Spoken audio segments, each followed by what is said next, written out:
Hi అండి, అందరికీ నమస్కారం అండి. Welcome back to latest updates. AP రాష్ట్ర వ్యాప్తంగా కూడా ఆడబిడ్డ నిధి పథకానికి సంబంధించి కీలక అప్డేట్స్ అయితే రావడం అయితే జరిగాయన్నమాట. ఏపీలో కూటమి ప్రభుత్వం మరి ఆడబిడ్డ నిధి పథకానికి కూడా తొందరలో ప్రారంభించాలని చెప్పి నిర్ణయం తీసుకుందండి. కేబినెట్లో మనకి సమావేశాలు జరుగుతూ ఉన్నాయి. ఈ సమావేశాల్లో సీఎం చంద్రబాబు నాయుడు గారు అయితే ఈ యొక్క పథకానికి సంబంధించి విధి విధానాలను కూడా అధికారులతో చర్చించడం అయితే జరిగిందనమాట. ఈ పథకం పైన పూర్తి సమాచారాన్ని నేను మీకు వీడియోలో డీటెయిల్గా ఎక్స్ప్లెయిన్ చేస్తానండి. ఈ వీడియోని ఎక్కడ స్కిప్ చేయకుండా ఫస్ట్ నుంచి ఎండ్ వరకు చూడండి. అదేవిధంగా ఎవరైనా కనుక మన ఛానల్ ఫస్ట్ టైం చూస్తూ ఉంటే కనుక తప్పకుండా ఛానల్ని సబ్స్క్రైబ్ చేసుకుని పక్కన ఉన్న బెల్ ఐకాన్ని ఆన్లో ఉంచుకోండి. ఇలా చేయడం వల్ల నేను చేసే ప్రతి వీడియో మీకు నోటిఫికేషన్ ద్వారా వస్తుంది.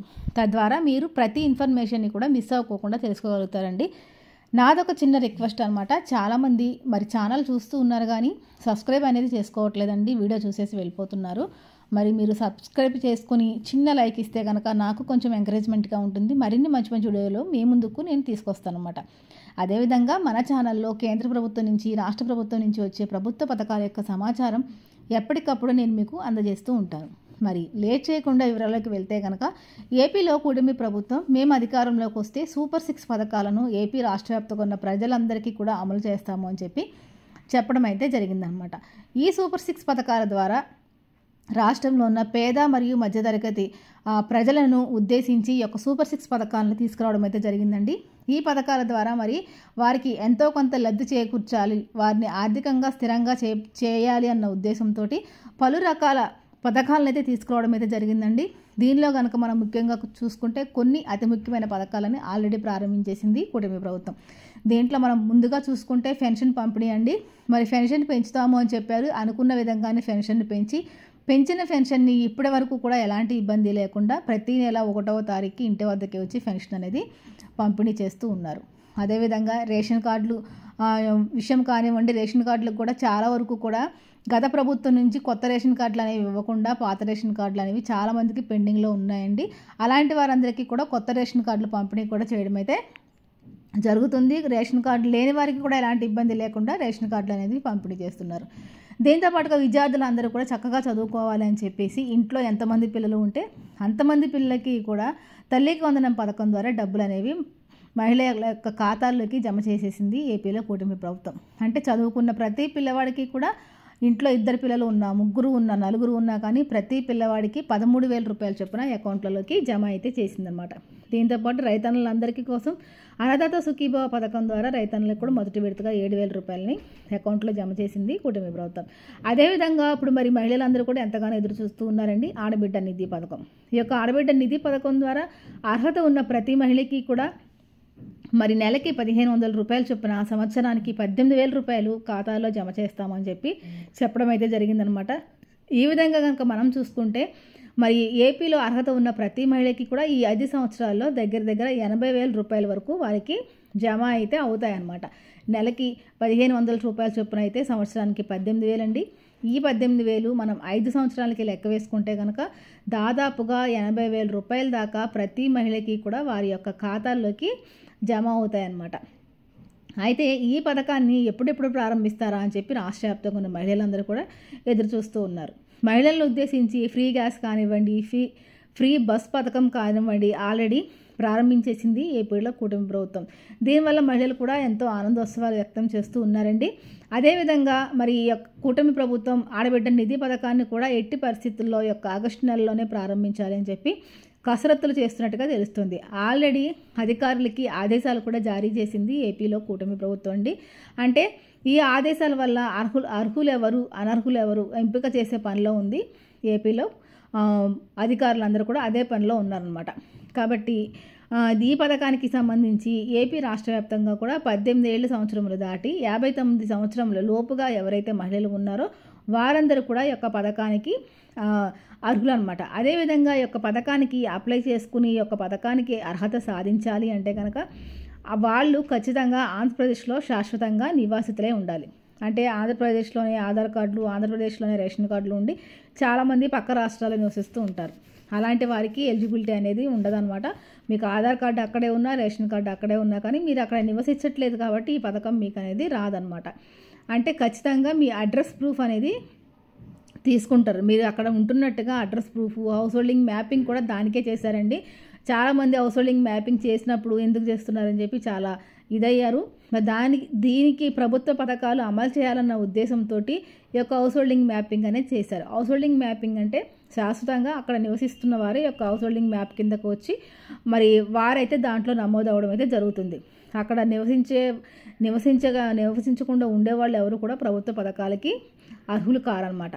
అదేవిధంగా ఆదాయ పన్ను చెల్లించిన కుటుంబాలు, పేద మధ్యతరగతి మహిళలందరూ కూడా ఈ యొక్క పథకం ద్వారా లబ్ధి అనేది పొందుతారండి. ప్రభుత్వ ఉద్యోగులు, పెన్షన్ తీసుకునే వాళ్ళు, అధిక ఆదాయం ఉన్న కుటుంబాలు ఈ యొక్క పథకానికి అర్హులు కాదనమాట. ఈ యొక్క పథకం అప్లై చేసుకోవడానికి ఎలాంటి కుల పరిమితి లేదండి, అందరికీ వర్తిస్తుంది. అంటే మొన్నటి వరకు బీసీ, ఎస్సీ, ఎస్టీ, మైనారిటీ వాళ్ళకి ఇస్తారు, ఓసీ కులాల వారికి ఇవ్వరు అని చెప్పి ఒక న్యూస్ అయితే రావడం అయితే జరిగింది. అలాంటిది ఏమీ లేదండి. అన్ని కులాలకి కుల పరిమితి అనేది లేదు. అంటే ఓసీ వాళ్ళు కానివ్వండి, మొత్తం ఆంధ్రప్రదేశ్లో ఎవరైతే 18 ఏళ్ళు దాటి 59 సంవత్సరం లోపుగా ఉన్న మహిళలు ఎవరైతే ఉన్నారో, పేద మహిళలు, అలాగే మధ్యతరగతి కుటుంబాలకి సంబంధించిన మహిళలు ఉన్నారో వారందరికీ కూడా ఈ యొక్క పథకం ద్వారా లబ్ధి అనేది చేకూరుతుందన్నమాట. ప్రతి అర్హత గల మహిళకి కూడా సంవత్సరానికి 18,000 రూపాయల చొప్పున, నెలకి 1,500 రూపాయల చొప్పున నేరుగా బ్యాంకు ఖాతాలో జమ అవుతుంది. ఈ పథకం మనకి 5 సంవత్సరాల పాటు కొనసాగుతుందండి. ఈ 5 సంవత్సరాల్లో ప్రతి మహిళ కూడా దగ్గర 80,000 రూపాయల పైన వారి యొక్క ఖాతాల్లో జమ అవుతాయి అన్నమాట. ఈ యొక్క పథకానికి కావాల్సినటువంటి అతి ముఖ్యమైన పత్రాలు మనం ఒకసారి చూసుకుంటే, మీ యొక్క ఆధార్ కార్డు ఖచ్చితంగా ఉండాలి, రేషన్ కార్డు, మీ యొక్క బ్యాంకు ఖాతా వివరాలు, మీ యొక్క ఏజ్ని ధృవీకరించే సర్టిఫికెట్, అంటే బర్త్ సర్టిఫికెట్ కానివ్వండి, ఆధార్ కార్డు కానివ్వండి, ఓటర్ ఐడి కానివ్వండి, లేకపోతే మీరు చదువుకునేటప్పుడు మీ చదువుకు సంబంధించినటువంటి సర్టిఫికేట్ కానివ్వండి, చదువుకోని వారు కూడా ఉంటారు కదా, అలాంటి వారికి మీ పిల్లల సర్టిఫికేట్స్ ఉంటాయి కదా, దాని ద్వారా కూడా ఈ యొక్క ఏజ్ అనేది ధృవీకరించడం అయితే జరుగుతుంది. దీంతో పాటుగా ఆదాయం సర్టిఫికేట్, అంటే ఇన్కమ్ సర్టిఫికేట్ ఉండాలండి. దీంతోపాటు నివాస సర్టిఫికేట్, అడ్రస్ ప్రూఫ్ కూడా ఉండాలి. అంటే దీనికి క్యాస్ట్ సర్టిఫికేట్ అవసరం లేదు, ఎందుకంటే అందరు మహిళలు కూడా అప్లై చేసుకోవచ్చు కాబట్టి దీనికి క్యాస్ట్ సర్టిఫికేట్ అవసరం లేదు. దరఖాస్తు ఏ విధంగా చేసుకోవాలంటే గ్రామ వార్డు సచివాలయాల ద్వారా ఈ యొక్క దరఖాస్తు అనేవి తీసుకుంటారండి. అర్హుల జాబితాను పూర్తిగా ప్రభుత్వం పరిశీలించిన తర్వాతే ప్రకటిస్తుంది. ఎంపికైన మహిళలకు బ్యాంకు యొక్క ఖాతాల్లో నేరుగా డబ్బు అనేది జమ చేయడం అయితే జరుగుతుందన్నమాట. కాబట్టి ఎవరు ఎక్కడ టెన్షన్ పడవలసిన పని లేదండి.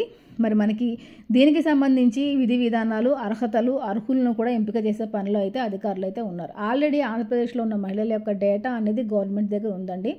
మరి చాలామందికి కూడా తల్లికి వందన పథకం ద్వారా మాకు డబ్బులు అనేవి మేము తీసుకున్నాము, మరి మాకు డబ్బులు వస్తాయా అని చెప్పి అడుగుతూ ఉన్నారు. తల్లికి వందనం పథకం ద్వారా ఎవరు డబ్బులు తీసుకున్నా కానీ వస్తాయండి. తల్లికి వందనం పథకం అనేది కేవలం విద్యార్థుల యొక్క చదువును ఉద్దేశించి ప్రవేశపెట్టిన పథకం.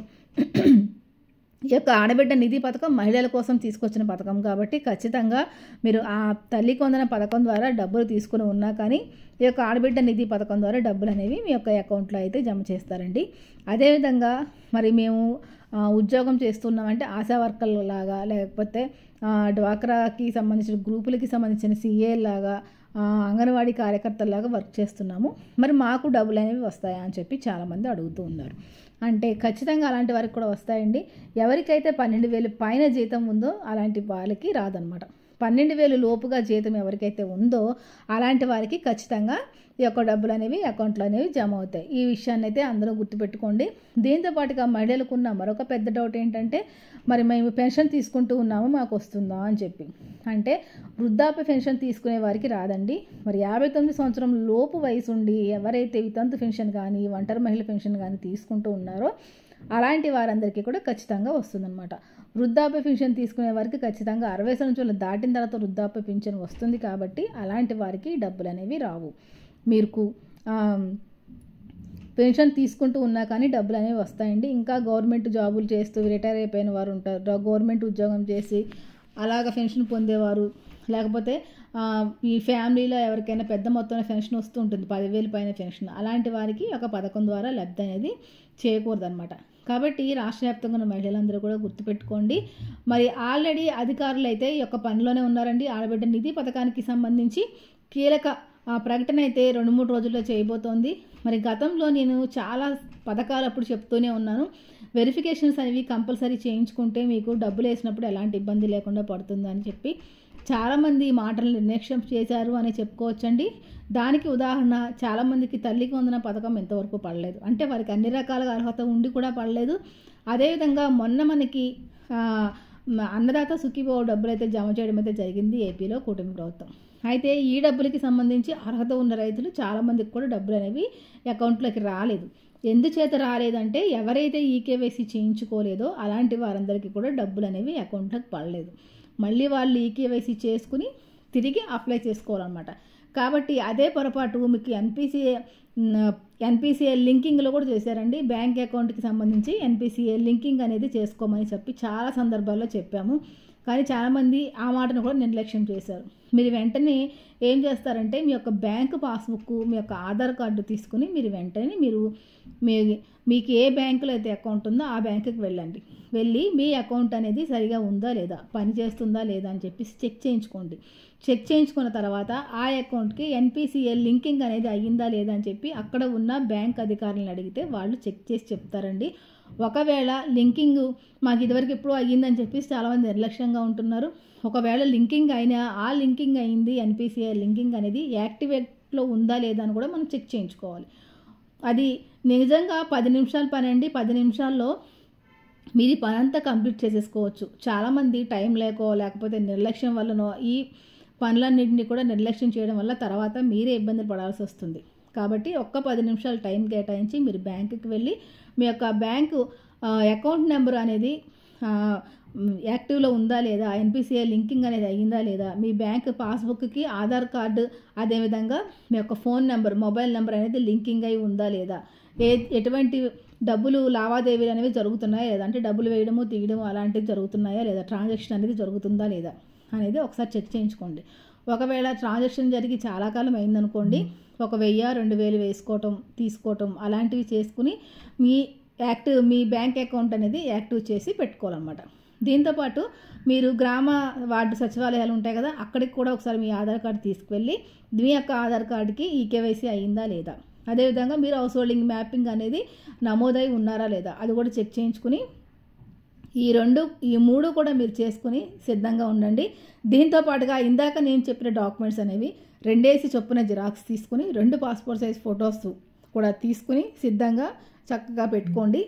మీకు 2-3 రోజుల్లో దీనికి సంబంధించి అధికారుల నుంచి మీకు సమాచారం అయితే రాబోతుందన్నమాట.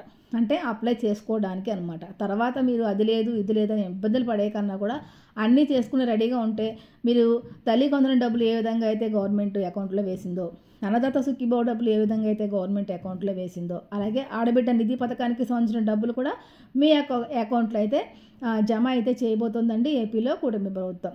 మరి ఈ యొక్క ఆగస్టు చివరి వారంలో అయినా కానీ ఈ యొక్క పథకానికి సంబంధించి డబ్బులు విడుదల చేయాలని చెప్పి నిర్ణయం తీసుకున్నట్టుగా తెలుస్తుంది. కాబట్టి రాష్ట్ర వ్యాప్తంగా ఉన్న మహిళలందరూ కూడా ఈ విషయాన్ని అయితే గమనించండి. ఇదండి ఇవాళ వీడియో. దీనికి సంబంధించి మీకేమైనా డౌట్స్ కానీ ఇంకా ఏమైనా తెలుసుకోవాలనుకుంటే కనుక కామెంట్ సెక్షన్లో అడగండి, నేను మీకు అక్కడ తప్పకుండా రిప్లై ఇస్తాను. మరొక మంచి వీడియోతో మళ్ళీ కలుసుకుందామండి. అంతవరకు సెలవు, నమస్తే.